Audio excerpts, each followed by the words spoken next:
Hybrid Armenia Edge-ի սիրելի հետևողներ, իմ ձեռքում մեքենայի խնամքի միջոցներ են, որ ես պատրաստվում եմ նվիրել այն մարդուն, ով այս տեսանյութի տակ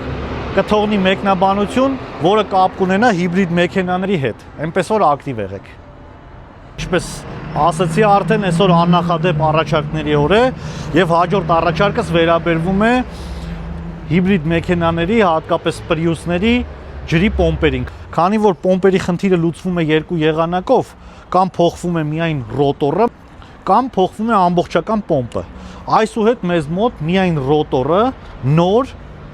կարժենա 17000 դրամ։ Իսկ ամբողջական պոմպը, եթե կարիք կա այդպես փոխարինելու, կարժենա 35000 դրամ։ Եվ գուցե դուք հարցնեք, թե ճիշտ է ամբողջական փոխարինումը պոմպի, թե միայն ռոտորի փոխարինումը, ապա ուզում եմ ձեզ ասել, որ դա միանշանակ չէ, կախված իրավիճակից։ Եթե պոմպը վերջնական վնասված չէ,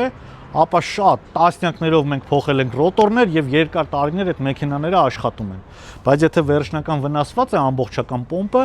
իհարկե այդ դեպքում պետք է փոխարինել ամբողջ պոմպը։ Եթե ունեք պոմպի հետ կապված խնդիրներ կամ ապագայում կունենաք, ապա համեցեք մեզ մոտ եւ բարձր մակարդակով կլուծենք ձեր մեքենայի բոլոր խնդիրները։